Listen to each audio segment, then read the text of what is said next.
Hello दोस्तों, आज हम इस लेक्चर में बात करने वाले हैं कान के पर्दे में छेद के बारे में। और ये क्यों हो जाता है, इसके कारण क्या हैं, लक्षण क्या हैं और इसका ट्रीटमेंट क्या है।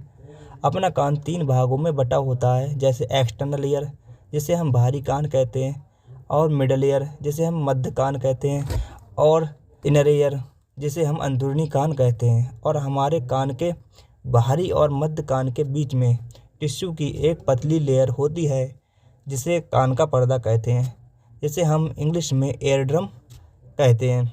जब हमें कोई आवाज़ आती है तो इसी कान के पर्दे से टकरा कर कंपन पैदा होती है, जो हमारे मध्य कान में होते हुए कान के अंदर जाती है।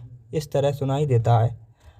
अगर किसी कारण कान के पर्दे में छेद हो जाता है तो कंपन पैदा नहीं होती, जिस कारण हमें सुनाई देना कम हो जाता है या सुनाई नहीं देता है। इस प्रॉब्लम को कान के पर्दे में छेद होना कहते हैं।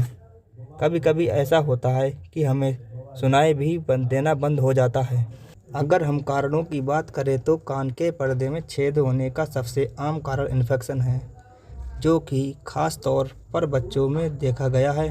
संक्रमण के दौरान ईयर ड्रम के पास फ्लूइड इकट्ठा हो जाता है और इस फ्लूइड के भार या प्रेशर के कारण कान का पर्दा गल जाता है या फट जाता है। कभी कभी ऐसा होता है कि हवाई जहाज में सफ़र करने या ऊंचे पहाड़ों पर जाने से या किसी चीज़ के कान पर सीधा असर पड़ने के कारण भी ऐसा हो सकता है।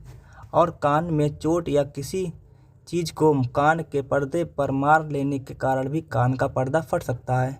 कभी कभी ऐसा हो जाता है कि कान के बल गिरने या दुर्घटना में कान में कोई चीज़ डालने या के अलावा बहुत तेज़ आवाज़ सुनने के कारण भी ईयर ड्रम फट जाता है।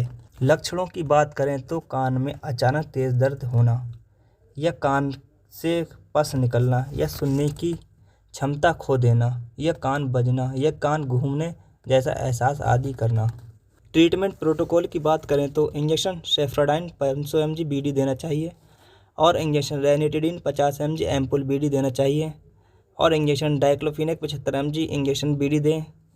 टैबलेट क्लोरफेनारामाइन 4 mg बीडी दें, और टैबलेट ओमिडन 10 mg बीडी दें, और टैबलेट डायज़ेपाम 5 mg दें, और जेंटामाइसिन ईयर ड्रॉप 3 बूंदें दिन में 3 बार देना चाहिए।